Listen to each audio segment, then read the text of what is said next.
हाय, hello, नमस्कार मंडळी. स्वागत आहे तुमचे जयास तडका मसाला कुकिंग चॅनलमध्ये. मी आज तुम्हाला एक वाटी पोहेंपासून अगदी टेस्टी असा नाश्त्याचा प्रकार दाखवणार आहे. चला तर आपण सुरुवात करूया. अगदी सोपी रेसिपी आहे. एका भांड्यामध्ये, मिक्सरच्या भांड्यात सगळे जिन्नस एकत्र करून आपण हा पदार्थ करू शकतो. चला तर सुरुवात करूया. मी 1 वाटी पोहे घेतले आहे. तुम्ही तुमच्या घरातल्या मेंबरवर ठरवायचं तुम्हाला किती क्वांटिटीमध्ये करायचं आहे. मी साधारण 4 लोकांसाठी बनवते. 1 वाटी पोहे टाकल्यानंतर त्या वाटीनेच आपण अर्धी वाटी रवा घ्यायचा आहे बघा.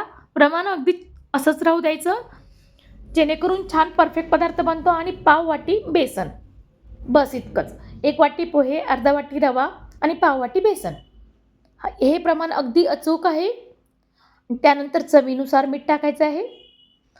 मिक्सरच्या भांड्यात हे सगळे पदार्थ आपण एकत्रित करून घेणार आहोत. कुठेही जास्तीचे भांडे भरणार नाही. त्यानंतर 1.5 इंच अद्रक, 3 ते 4 हिरव्या मिरच्या आणि 1 चमचा साखर, चव बॅलन्स करण्यासाठी. त्यानंतर ज्या वाटीने पोहे मोजले त्याच वाटीने आपण साधारण अर्धी वाटी दही घेतले मी ते. दही मस्ट आहे. दहीने छान बनतो हा पदार्थ. दही नक्कीच वापरायचं आपल्याला इथे, कारण की आपण इन्स्टंट करतोय म्हटल्यावर दही वापरायलाच हवं. आता त्याच भांड्यामध्ये थोडं पाणी टाकून आपण हे सगळं एकत्रितपणे वाटून घेऊया. अगदी झटपट, कुठेही जास्तीची भांडी भरायची नाही. हे आपल्याला अगदी सकाळी आपण 15 मिनिटात हा नाश्ता तयार करू शकतो बघा. चवीला तर सुपर टेस्टी असतो. या प्रकारे वाटून घेते. आता थोडं घट्ट दिसते, पण आपण मिक्सरच्या भांड्यात थोडं पाणी टाकून ते देखील विसळून घेणार आहोत. माझा प्रयत्न असतो मंडळी तुम्हाला सोप्यात सोपी रेसिपी दाखवण्याचा, अगदी झटपट होईल अशी. आता मी यावेळी थोडं पाणी टाकून देखील वाटून घेतलं बघा. आपण हे पाणी आपल्या सोयीनुसार टाकायचं आहे. किती पाहिजे, कितपत पाहिजे, कारण की रवा देखील याच्यात फुलणार आहे बघा. नंतरून देखील थोडा पाण्याचा वापर करायचा आपल्याला. आता हे एका मोठ्या भांड्यात काढून घ्या, जेणेकरून आपल्याला मिक्स छान करता येईल.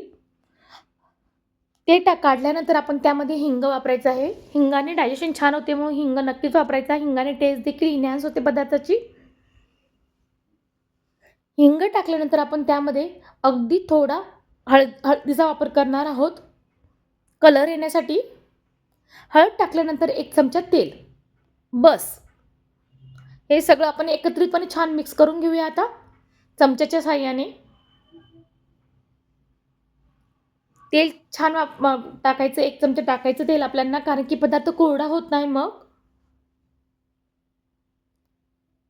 आता थोडं मिक्सरच्या भांड्यात पाणी टाकून आपण पुन्हा एकत्र फेटून घेऊया, कारण की याच्यात रवा वापरल्याने रवा नंतर पाणी ऑब्झर्व करतो, आणि शिवाय आपण पोहे देखील वापरले. या प्रकारे मिक्स करून घेऊया सगळं छान एकत्रितपणे. मिक्स केल्यानंतर आपल्याला हे 10 मिनिटासाठी रेस्टला ठेवायचं आहे बघा. रेस्ट केल्याने त्याच्यातली रवा छान फुलला जातो.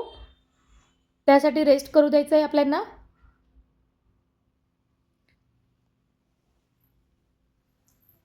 मंडळी, माझ्या रेसिपीज तुम्हाला कशा वाटतात मला नक्की लाईक, शेअर, कमेंट करून सांगा. तसेच आपण मोठ्या यूट्यूबरला तर सगळे सपोर्ट करतो, पण आमच्यासारख्या छोट्या यूट्यूबरला देखील सपोर्ट करा मंडळी. एक रेसिपी बनवण्यासाठी, व्हिडिओ बनवण्यासाठी फार मेहनत लागते, त्यामुळे तुमची दाद मला गरजेची वाटते. तुमच्या लाईकने मला मोटिवेशन मिळेल. आता हा पदार्थ आपण 10 मिनिटासाठी झाकून ठेवूया. 10 मिनिटानंतर मी कढईमध्ये पाणी ठेवून आपल्याला वाफवायचं आहे, त्यामुळे पाणी गरम करून घ्यायचं आहे आपल्याला. पाणी ठेवलं, गरम करत ठेवलं आहे झाकण ठेवून.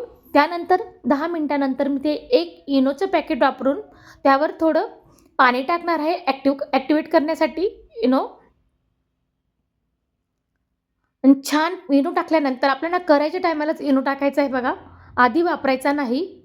आता हे सगळं एकत्रितपणे मिक्स करून घेऊया. अगदी घरच्या साहित्यात हा पदार्थ बनतो, त्यामुळे नक्की ट्राय करा. कुठेही जास्तीचं सामान लागत नाही किंवा जास्तीचे भांडी देखील भरले जात नाही. आता ज्या डिशमध्ये आपल्याला हा खमंग वाफवायचा आहे, त्याला आपण छान तेल लावून घेऊया. चारी बाजूने तेल लावून घ्यायचं, तेलाचा हात लावून घ्यायचा. त्यानंतर सगळं बॅटर आपल्याला या डिशमध्ये ओतायचं आहे बघा. तुम्ही याला इन्स्टंट ढोकळा देखील म्हणू शकतात.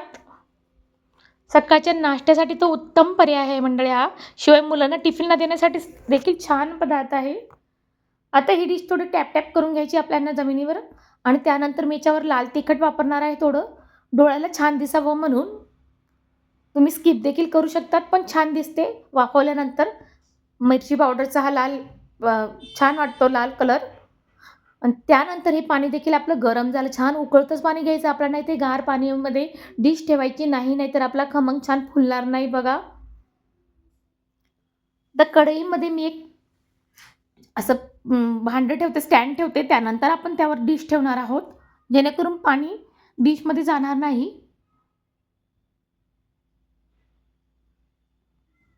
या प्रकारे आणि छान कढईवर झाकण ठेवूयात आपण आणि 15 ते 18, 15 किंवा 20 मिनिटं देखील लागू शकतात मंडळी. आता गॅसची फ्लेम आपल्याला इथे मीडियम टू लो ठेवायची आहे स्टार्टिंगला. शक्यतो मीडियमच ठेवा आणि 15 मिनिटांनी आपण झाकण खोलून पुन्हा एकदा चेक करून घेणार आहोत. चाकूच्या किंवा सुरीच्या साहाय्याने आपल्याला मध्यभागी सुरी घालायची आहे. तिला चिटकले की समजून घ्यायचं की पदार्थ शिजलेला नाही. थोडं चिटकत आहे मंडळी, त्यामुळे मी अजून 5 मिनिटं वाफ काढून घेणार आहे बघा. 5 मिनिटांनी मी पुन्हा उघडून बघते. किती छान दिसते. डोळ्यालाच हा पदार्थ इतका छान दिसतो. चवीला तर अप्रतिम बनतो. मस्ट ट्राय रेसिपी मंडळी, नक्की ट्राय करा. ट्राय केल्यावर तुमची रेसिपी कशी झाली मला कमेंट करून नक्की सांगा. आता सुरी आपण सगळ्या साईडनी मध्ये घुसून पाहिली तर छान शिजला आहे. सुरीला कुठेही बॅटर चिटकत नाही. तरी 2 मिनिटासाठी पुन्हा वाफ देते आणि त्यानंतर झाकण काढूया. बघा मंडळी, कोणी म्हणेल का आपण अगदी 15 ते 20 मिनिटात कुठलीही तामझाम न करता, कुठलीही पूर्वतयारी न करता हा खमंग केला आहे बघा. आता हे गार करत ठेवूया आपण आणि त्यावर आपण फोडणी करणार आहोत. आता फोडणी तुम्ही गोड पाण्याची देखील टाकू शकतात, पण मी जनरली फक्त तेल आणि मोहरी आणि कढीपत्त्याची फोडणी टाकणार आहे. 1 चमचा तेल घ्यायचं कढईमध्ये, त्यामध्ये राई टाकायची. राई छान फुलली की आपण त्यामध्ये कढीपत्ता वापरणार आहोत. या ठिकाणी तुम्ही हिरवी मिरचीचा देखील वापर करू शकतात, पण मी दळताना टाकली त्यामुळे हिरवी मिरची वापरणार नाही. किंवा साखर टाकून आणि थोडे पाणी टाकून हे गोड पाणी देखील तुम्ही खमंग ओतू शकतायत. पण मी साधाच करणार आहे, कारण की हा खमंग असाच खायला छान लागतो. आपण त्यामध्ये अद्रकचा देखील वापर केल्याने, मिरचीचा वापर केल्याने असाच छान लागतो. आता हे सगळं आपण त्या खमंगच्या डिशवर टाकून घेणार आहोत आणि चारी बाजूने छान फिरून घेऊया मस्त. आणि थोडं थोडं गाढ झालं की आपण त्याच्या वड्या पाडणार आहोत बघा.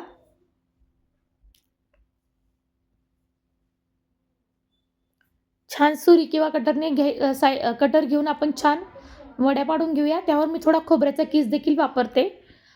तुम्हाला हवं असल्यास, नसल्यास तुम्ही स्किप देखील करू शकतात आणि थोडी बारीक शेव देखील वापरते. हे पदार्थ वापरल्याने सेम बाहेरसारखा पदार्थ दिसतो. मुलं देखील आवडीने खातात, घरातली मंडळी देखील आवडीने खातात, म्हणून मी वापरणार आहे मंडळी. तुम्ही स्किप देखील करू शकतात. त्यानंतर छान पिझ्झा कटरच्या साहाय्याने मी कापून घेते बघा. अगदी टेस्टी बनतो. कुठेही डाळ तांदूळचा खमंग बनवला नाही असं वाटणार नाही तुम्हाला. हा पोह्यांपासून बनवला आहे असं. चवीला अप्रतिम बनतो. तुम्हाला माझ्या रेसिपीज आवडल्यास माझ्या चॅनलला सबस्क्राईब करायला मात्र विसरू नका मंडळी. आणि हां, रेसिपी करायला देखील विसरू नका. कमेंट करून सांगा रेसिपी कशी झाली ते. तुमचा फीडबॅक माझ्यासाठी महत्त्वाचा आहे. आणि तुम्ही ही रेसिपी कुठून बघता ते देखील कमेंटमध्ये सांगा प्लीज. आता छान तुम्हाला वडी पाडून दाखवते बघा खमंगची मी. तर हाताच्या साहाय्याने दाबून दाखवते किती किती सॉफ्ट झाली आहे ही वडी. दुसरी देखील कापून दाखवते बघा मी. रेसिपी पूर्ण बघितल्याबद्दल तुमचे सर्वांचे धन्यवाद मंडळी. रेसिपीला लाईक करायला मात्र विसरू नका. Thanks for watching.